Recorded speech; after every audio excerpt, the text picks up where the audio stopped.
যে সমস্ত মহিলারা রান্না করার পর গ্যাসের উনুনগুলো ধুয়ে ফেলেন তাদের কিন্তু মনোযোগ দিয়ে ভিডিওটা শোনা উচিত।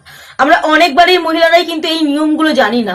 বেশ কয়েকটি ছোট ছোট নিয়ম কিন্তু আমরা না জানার কারণে আমাদের সংসারে নানা রকম দারিদ্র এবং অর্থের অভাব এবং আমাদের সংসারে নানা রকম ঝগড়া বিবাদ অশান্তি লেগেই থাকে। তাই এই কয়েকটি কথা কিন্তু আপনাদের মনোযোগ দিয়ে শোনা উচিত। যে সমস্ত মহিলারা রান্না করার পরই সেই গ্যাসের উনুনকে ধুয়ে ফেলেন তারা কিন্তু মনোযোগ দিয়ে শুনবেন। গ্যাসের উনুন ধোয়া উচিত কি না ধোয়া উচিত, ধুলে কতটা শুভ বা না ধুলে কতটা অশুভ, এছাড়াও কোন দিন আপনি গ্যাসের ওভেন ধোবেন, এছাড়া কিভাবে সেটা পরিষ্কার করবেন, এগুলো কিন্তু সকল কথাই আপনাদের জানা দরকার। দেখুন, রান্নাঘর এমনই একটি পবিত্র জায়গা। আমাদের বাড়ির মধ্যে যেমন ঠাকুর ঘরের স্থান আছে পবিত্রতার দিক থেকে, তেমন কিন্তু রান্নাঘরও পবিত্রতা বজায় রাখতে সাহায্য করে। তাই রান্নাঘরকে সবসময় কিন্তু পরিষ্কার পরিচ্ছন্ন রাখা উচিত। তবে রান্নাঘর যখন আপনি তৈরি করবেন তখন কিন্তু আপনাকে মনে রাখতে হবে দক্ষিণ পূর্ব দিক করে তৈরি করবেন। গ্যাসের ওভেনে কিন্তু দক্ষিণ পূর্ব দিক করেই বসাবেন এবং যখন আপনি রান্না করবেন তখন আপনার মুখ যেন উত্তর দিকে অথবা পূর্ব দিকে থাকে, কারণ এই দুটো দিক শুভ বলে মনে করা হয়। পশ্চিম দিকে মুখ রেখে রান্না করবেন না। এই কয়েকটি নিয়ম যদি আপনি পালন করতে পারেন তো খুব শুভ। তার সাথে সাথে আপনাকে মনে রাখতে হবে রান্নাঘরের মধ্যে অগ্নি দেবতা থাকে, মা লক্ষ্মী দেবী অবস্থান করে, অন্নপূর্ণা দেবী অবস্থান করে। বাড়ির মহিলারা যারা রান্না করেন সেই মহিলার সাথে কিন্তু অগ্নিদেবের এমনই একটা সংযোগ রয়েছে, অর্থাৎ একটি বাড়ির মহিলার সাথে কিন্তু তার ভাগ্যের নানা রকম দিক নির্ভর করে ওই রান্নাঘরে অগ্নি দেবতার সঙ্গে। তাই একটি মহিলা যখন রান্নাঘরে গিয়ে রান্না করবে তখন কিন্তু তাকে এই দিকগুলো খেয়াল রেখে বা জেনে তবেই কিন্তু সেই রান্নাঘরে প্রবেশ করা উচিত এবং অগ্নি জ্বালানো উচিত, অর্থাৎ আগুন জ্বালানো উচিত। আপনি যখনই আগুন জ্বালিয়ে রান্না করতে যাচ্ছেন আপনি ভাববেন যজ্ঞ শুরু করছেন, কারণ যজ্ঞ কিন্তু আগুন ছাড়া হয় না। আর মহিলারা যখনই রান্না করবে তাদের কিন্তু এই পবিত্রতাগুলো বজায় রাখতে হবে। দেখুন, সকালে ঘুম থেকে উঠেই বাসি কাপড়ে কিন্তু আপনি আগুন জ্বালাবেন না। রান্নাঘরে গিয়ে গ্যাস ওভেন জ্বালানো উচিত নয়। আপনাকে কিন্তু স্নান সেরে পরিষ্কার কাপড় পরে তবেই রান্নাঘরে গিয়ে রান্না করা উচিত। সূর্য যখন উঠবে, সূর্য ওঠার পর একমাত্র গ্যাস জ্বালানো উচিত, অর্থাৎ আগুন জ্বালানো উচিত। সূর্য না ওঠা পর্যন্ত তার আগে কিন্তু অন্ধকার থাকাকালীন গ্যাস জ্বালানো উচিত না। গরুর পুরাণ মতামত অনুযায়ী এই সকালে সূর্য ওঠার পরে কিন্তু গ্যাস জ্বালানো উচিত। এছাড়াও ঝড় বৃষ্টির রাতে কিন্তু আপনি গ্যাস জ্বালাবেন না, এতে অগ্নিদেবতা অসন্তুষ্ট হন।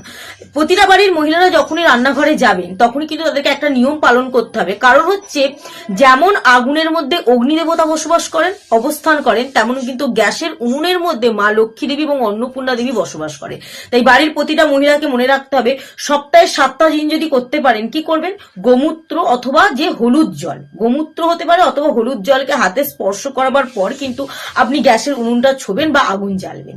এটা যদি আপনি সপ্তাহে 7টা দিন করতে না পারেন তাহলে সপ্তাহে যে কোনো একটা দিনও কিন্তু এই নিয়মটা পালন করবেন। এতে কিন্তু মা লক্ষ্মী সন্তুষ্ট হন এবং অন্নপূর্ণা দেবীও সন্তুষ্ট। এতে কিন্তু আপনার সংসারে আর্থিক সমস্যা থাকে না, দারিদ্রতা থাকে না, অর্ণের অভাব থাকে না এবং অন্ন বস্ত্র কিছুরই অভাব থাকে না। আপনার সংসারে বাধা বিপত্তি নানা রকম সমস্যা কিন্তু কেটে যায় এই নিয়মগুলো যদি পালন করতে পারেন। কারণ ঠাকুর ঘরের পরেই কিন্তু রান্নাঘরের অবস্থান আছে। এই পবিত্রতা বজায় রেখে যদি আপনি কাজ করতে পারেন। দেখুন, আমরা রান্নাঘরটাকে পরিষ্কার করি কিন্তু গ্যাসের ওভেন পরিষ্কার করার সময় আমাদের চারিদিকে ময়লা থেকে যায়, তেল নুন বা তেলের দাগ মশলার দাগ এগুলো থেকে যায়, নোংরা ঝুল পড়ে অনেক জায়গায়। এই সমস্তগুলো কিভাবে পরিষ্কার করে? নুন আর লেবুর মধ্যে কিন্তু পজিটিভ এনার্জি থাকে, তাই নুন আর লেবুকে একসঙ্গে মিশিয়ে কিন্তু এই দাগগুলো পরিষ্কার করার চেষ্টা করবে। এটা কিন্তু খুব শুভ বলে মনে করা হয়। এবার আমাদের একটা কথা জানা দরকার, আমরা অনেকে কি করি, রান্না করার পর গ্যাসের উনুন কিন্তু সঙ্গে সঙ্গে ধুয়ে ফেলি, কিন্তু এটা করাটা কিন্তু খুবই অশুভ। কারণ আমরা যখন রান্না করি, রান্না করার সময় যে তাপটা উৎপন্ন হয় এই তাপটার মধ্যে কিন্তু অনেক পজিটিভ এনার্জি থাকে। যেই পজিটিভ এনার্জিটা রান্নাঘর থেকে শুরু করে আমাদের পুরো বাড়ির মধ্যে পজিটিভ দিক ছড়িয়ে দিতে পারে, আমাদের সংসারে শান্তি বজায় রাখতে পারে। সব থেকে বড় কথা বলতে গেলে আমাদের সংসারে শান্তি বজায় রাখতে পারার ক্ষমতা ওই তাপটার মধ্যে রয়েছে।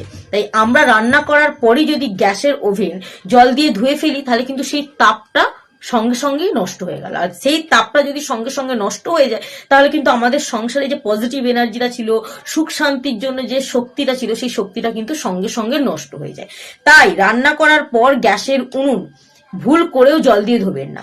হালকা করে কোনো কাপড় দিয়ে, ভিজে কাপড় হতে পারে বা হালকা শুকনো কাপড় দিয়ে ভালো করে মুছে নেবে যাতে নোংরা না থাকে, কিন্তু জল দিয়ে ধুয়ে ফেলবেন না। দেখুন, প্রাচীনকালে গ্রাম বাংলায়, এখন তো গ্যাসের উনুন হয়েছে, প্রাচীনকালে গ্রাম বাংলায় মাটির উনুন থাকতো, কাঠের উনুন থাকতো। তারা দেখবে রান্না করার পর কিন্তু ধুতো না, তারা রেখে দিত সেটাকে। একদিন পর সকালে যখন আবার রান্না করবে তার আগেই কিন্তু সূর্য ওঠার পর তারা সেটাকে ভালো করে জল দিয়ে ধুয়ে বা ভালো করে পরিষ্কার করে নিয়ে তবে সেখানে রান্না করতো। আর আগের দিন যখন রান্না করা হয়ে গেছে তখন কিন্তু হালকা করে কোনো ভিজে কাপড় দিয়ে শুধু উনুনটাকে মুছে নেওয়া হতো। এতে কি হতো, তারা জানে যে এই তাপটা আমাদের সংসারে কতটা শুভ প্রভাব ফেলতে পারে। সেই কারণে আজকের পর থেকে আপনারা যখন রান্না করবেন, রান্না করার পর কিন্তু গ্যাসের উনুন ভুল করেও ধুয়ে ফেলবেন না, সেটাকে রেখে দেবেন, হালকা করে মুছে রেখে দেবেন। একদিন পর যখন তার পরের দিন সকালে স্নান সেরে পরিষ্কার কাপড় পরিধান করে সূর্য ওঠার পর যখন রান্না করতে যাবে তখন কিন্তু ভালো করে ধুয়ে নিয়ে রান্নাটা করবে। আর এই কয়েকটি নিয়ম যদি আপনি পালন করতে পারেন তাহলে আপনার সংসারে মা লক্ষ্মী দেবী অবস্থান করবে, অগ্নিদেব অবস্থান করবে এবং অন্নপূর্ণা দেবীও কিন্তু অবস্থান করবে। আপনি যদি আপনার রান্নাঘরে একটা গণেশ ঠাকুরের ছবি অথবা মা লক্ষ্মী দেবীর ছবি বা অন্নপূর্ণা দেবীর ছবি যদি আপনার সংসারে রাখতে পারেন তাহলে কিন্তু আপনার সংসারে অথবা আপনার রান্নাঘরে যদি রাখতে পারেন তাহলে কিন্তু আপনার রান্নাঘরে কখনো অন্নের অভাব হবে না।